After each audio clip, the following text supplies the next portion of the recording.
Before I get into the appeal and the interview, let me just set the tone for you. Ross has been at the Metropolitan Correctional Center in New York at 150 Park Row for over 3 years. The day before the trial, Lyn went to visit him, and I really don't think most of the people around here know that this is even a prison. The atmosphere around this place is pretty depressing. A lot of the people waiting to visit are young women with young kids. You can see 2 of them here filling out the forms that you need to complete before seeing any prisoner. There's Lyn. There's a little kid playing right behind her, waiting to see, I presume, her dad. To be able to visit an inmate, you have to go and sit in this glass bus stop looking thing and fill out forms. You also would have had to been approved on a list of visitors prior.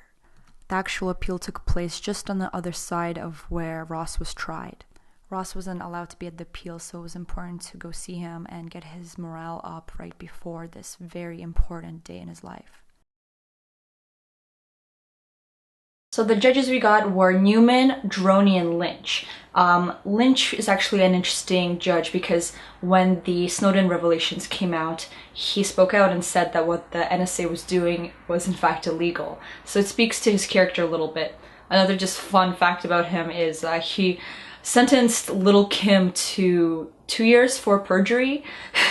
There's nothing in their history that was cause for concern, so when I first read the panel and looked them up, I was greatly relieved, because when it comes to appellate court, the character of your judges is significant and can give great clues as to what their decision will be. The selection of judges brought back a lot of positivity to the issue, and we went into the courtroom, and it started out with Lynch really challenging the defense. And a lot of people took that as a negative thing, but when a judge asks a lot of questions and makes a lot of challenges and supposes things, it's a good sign. It means that he's trying to do a good job, he's trying to be thorough, he's making sure he doesn't miss anything. The other 2 were also inquisitive enough and brought up some really good points on a few issues. I'm gonna go over the entire conversation step by step because each side only made 16 minutes worth of arguments, and I hope you come away with an idea of what went down. Draytel, who is the defense lawyer, starts out with saying that the evidence presented throughout the case cannot be relied upon because of the recent revelations of the 2 agents that were corrupt and were stealing money from the website and blackmailing people. His main point ended up being that the defense wasn't allowed to explore the potential of evidence being planted.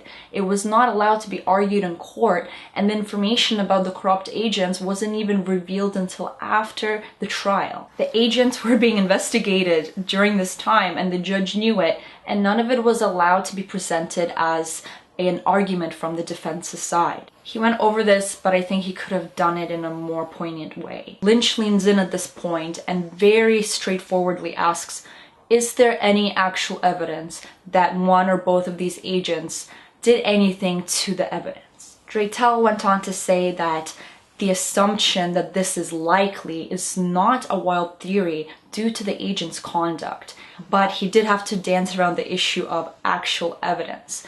He ended up making the point that the defense wasn't even able to explore this option because the argument was repressed from being presented. And this is a really vital point because these agents were being investigated for this corruption during the trial, and the judge knew about it, yet the defense was not able to even bring that into court. I do wish Draytel drove the point home that these agents had access, and these agents were corrupt, and if they were doing all of this illegal activity behind the scenes, how is it appropriate that all of this evidence is taken at face value? Draytel moves on to the issue of their expert witnesses not participating in the trial. These witnesses were key to driving home the point about the vulnerability of Ross's computer and how any information found on there was not exactly reliable and could have been tampered with. One of the judges was not having it, and he said, "Are you presuming that a jury in this day and age doesn't know that computers can be hacked? The NSA has been hacked." Draytel responded by saying, yes, but we needed to emphasize that this computer was especially vulnerable. The issue of Andreas Antonopoulos was brought up and how he wasn't allowed to be a witness. And the state argued that he was like put in last minute, but the defense said that they didn't need a Bitcoin expert up until the last minute because the prosecution was the one that surprised them with an argument that wasn't there before. This issue of timing was actually huge in the appeal and was discussed during the process. Basically, the defense wasn't given any time to do this because the prosecution gave them way too much information or gave it to them last minute, and then the state argued that they did everything properly. The next point discussed was the murder for hire, and I think this is where Draytel really fumbled. This issue was brought up when Draytel was talking about how Ross is just a curator of the website and there was no actual crimes committed by him, and Lynch said, well, if the landlord of a crack house orders 5 people to be killed, is he still just a landlord? Draytel says there was no bodies, that it wasn't a real thing, that these people may not even exist. Lynch really bites back at this point. He says, it doesn't matter if no one was killed. It's still murder for hire. It's illegal. You can't put hits out on someone that is still an illegal activity. So if you... Just because the person you paid to kill someone doesn't follow through on it doesn't mean you did nothing wrong. Which is a fair point. Draytel just kept going back to saying like they weren't real. There was no evidence that it was real. And Lynch says, well, the money was paid. There was money paid for hits. Draytel says the money wasn't specifically for hits. We don't know that. It could have been for anything. What Draytel should have stuck to was, we don't know that the person behind the monitor during those chat logs was Ross. We don't know if that was that DPR or this DPR. We don't know who it is. There's no proof linking the person, the physical person of Ross Ulbricht, to those chat logs. And the transaction, again, could have been anything. It was done in Bitcoin. It is not unfathomable that one of the agents that had full access to the site could have been acting as DPR and could have made those chat logs in order to push this case forward. Draytel could have also reminded them that Ross was not charged with murder for hire. He could have said that this was used as a tool to make him seem violent. He should have said that the entire thing is shaky at best. When I criticize Draytel, myself and my audience needs to keep in mind that he knows more than we do, and the appeal was many, many pages, and him and the judges only discussed a small fraction of what was brought up in the actual appeal filing.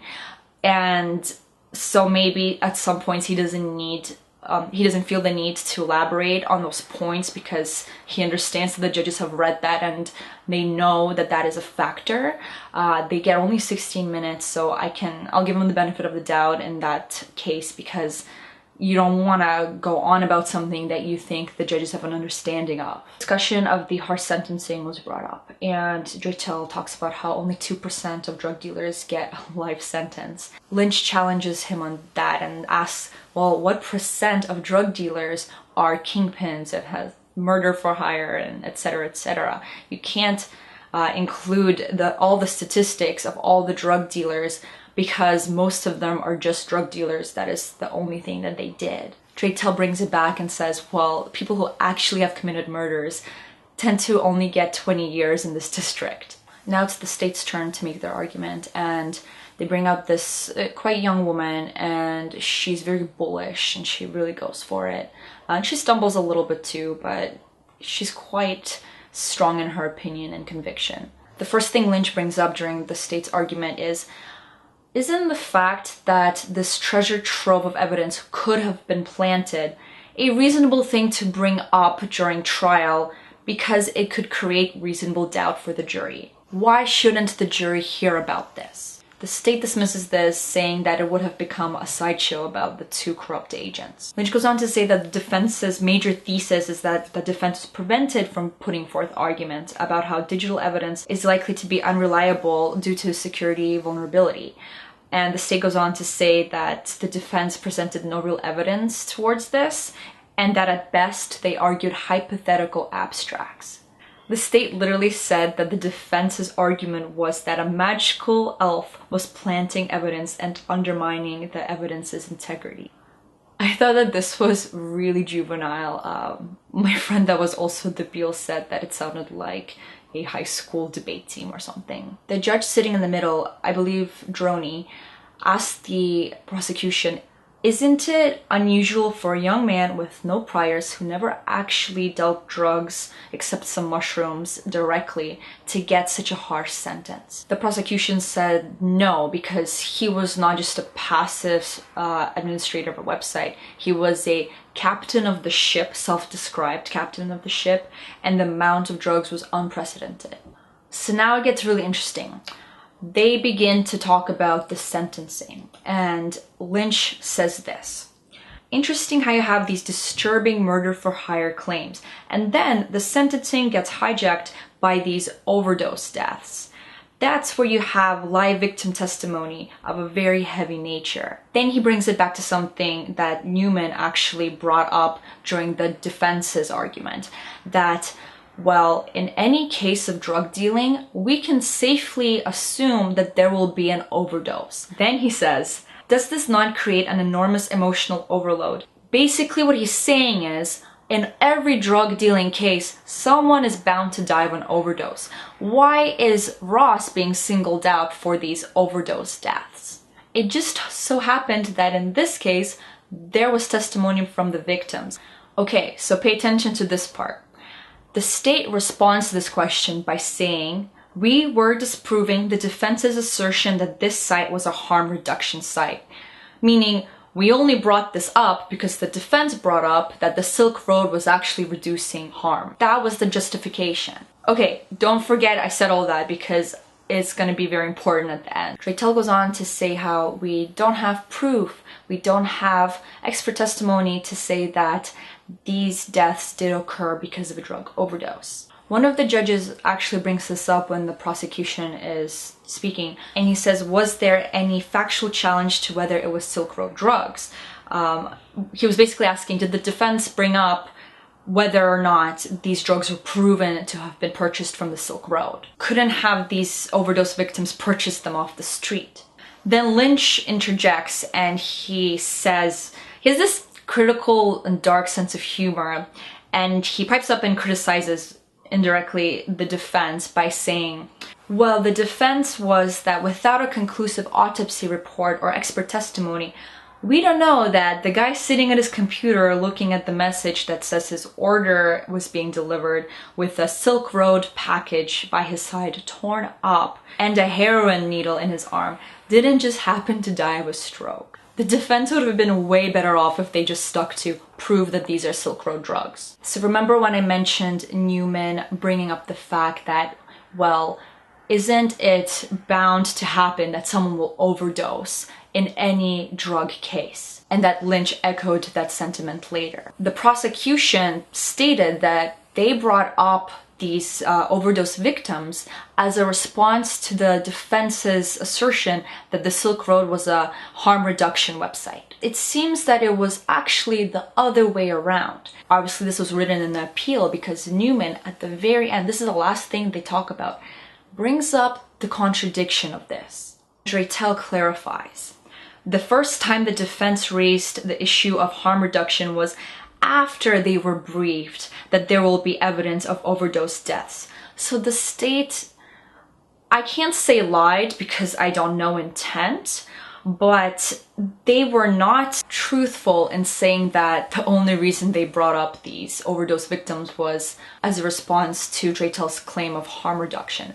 The claim of harm reduction was actually brought up in response to the overdose victims. This fact serves Lynch's point that the sentencing was emotionally hijacked, that's his words, not mine, and that it put a thumb on the scale. The defense ends on a note saying that even the government didn't ask for a life sentence, and that the sentence is incredibly inappropriate in this case. All the judges seemed greatly concerned about the harshness of the sentence.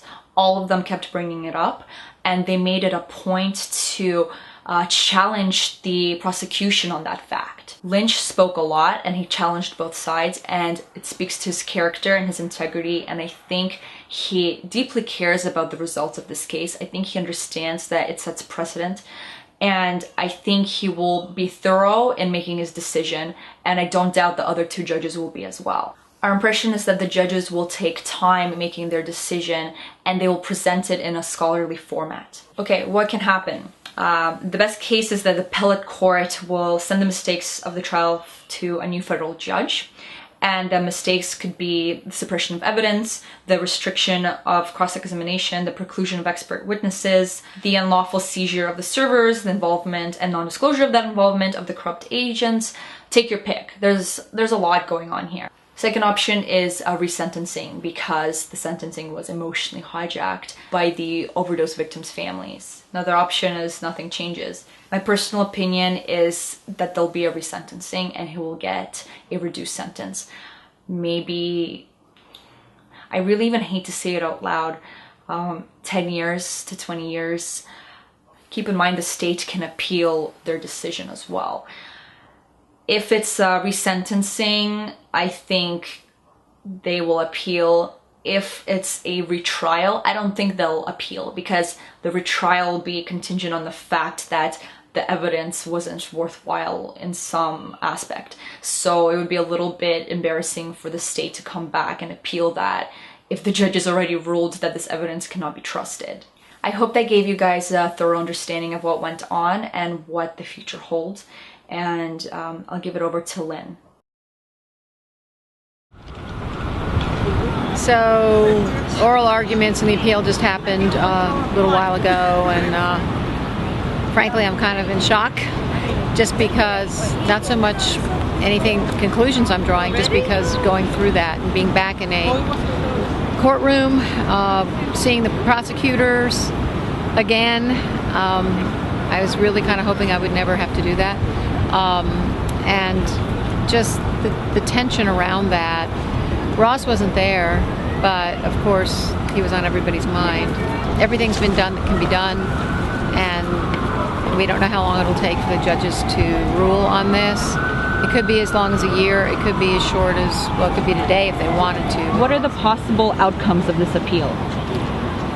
Well, the whole point of an appeal in an appellate court is to make sure there's fair trials in this country. From my perspective, it's very obvious that, and this is from the appeal as well as Josh Draitel's oral arguments today, that on many counts Ross did not get a fair trial and his sentence was draconian. It was unreasonable. It was beyond the norm, and it falls under cruel and unusual punishment. So our hope is that the judges will determine that Ross deserves a new trial, this time a fair one, where the jury can hear all the evidence and not violate Ross's constitutional rights. And that's important not just for Ross, it's important for all of us in this country, because if one trial isn't fair, that threatens all of our liberty. And fair trials are a pillar of our liberty. They could just say the convictions stand, but we don't think the sentence was proportional or appropriate or reasonable, and so Ross should get a resentencing.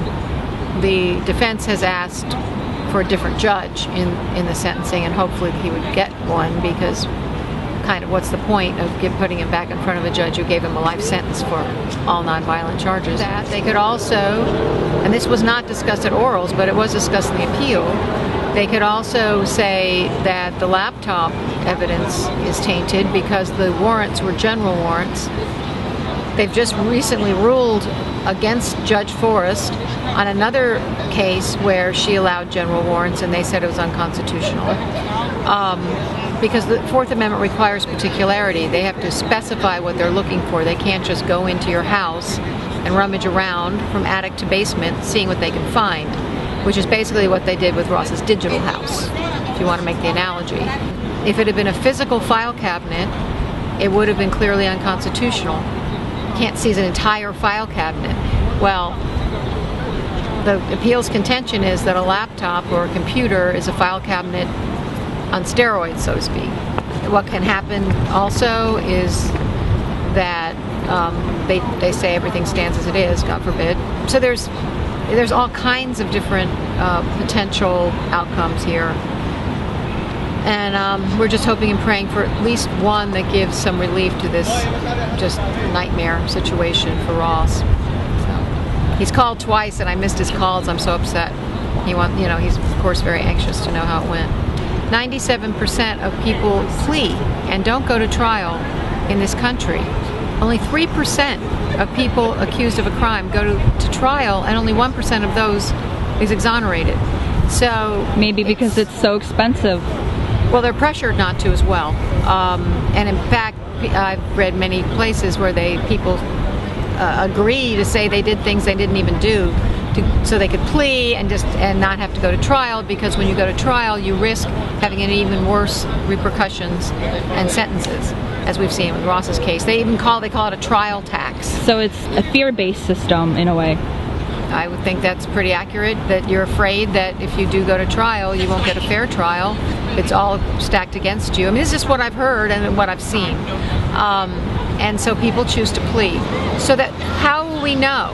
How will we challenge this system and prosecutors abusing their power, which is a rampant situation in this country? And I'm not the only one saying it. I mean, judges have come out and said it. Prosecutors tampering with evidence, suppressing evidence. It just came out in California. They're now going to actually have repercussions for prosecutors who are doing this. But normally there are no repercussions at all. In fact, they get promoted. We're losing our jury trials in this country. We're losing one of the pillars of our liberty. And it's very easy to be distracted in this case by drugs and allegations of murder for hire, which were never charged, never convicted at trial, nothing. All of this sensationalism that was mainly what you read about in the media. And really what's at stake here are very important precedents. Fair trials being the overarching one, but there's many very important precedents where laws are being made based on this trial and others that's going to impact all of us going forward. Fourth Amendment issues. Is digital evidence protected? Is our privacy protected by the Constitution? Transferred intent. Is someone, like a website host, really responsible for everything that happens on their site? There's many precedents. Use of digital evidence in a trial. Other courts have thrown it out. A mortgage company will not take a screenshot of a bank statement because they know how easily faked it is. They have a higher standard of evidence than Catherine Forth's court. I think Ross involuntarily, through his sad circumstances, has shed some light on the system we are all subjected to and where it can go wrong and how. And that is to our benefit. How can we help Ross? I and my family have to fight for him in the courts. It's unbelievably expensive, so we always need money. We're so far behind with the lawyers. It's like we're basically become a charity case for them, with the hopes that we will pay them. They've been great in that they continue to fight hard, and we are doing our best with our personal funds, which are have dwindled quite a bit. Any way that people can donate is great. It doesn't have to be a lot if a lot of people do it. Go to freeross.org. You can just donate. There's a big donate button. There's a way to play an art game based on Ross's art and help reveal it for $1. You can click on the Amazon link and shop on Amazon, and we will get a small percent of that. There's a tax-deductible option that you can use. There's an action page with a volunteer form, so ways that you can contact us and help us just with your help and energy and time and ideas, and share us on social media, help us change the narrative and push back against the drug war, against unfair trials, against the precedents that are being set here that are going to impact us all. Thank you, Lyn. Thank you so much for your time. Thank you.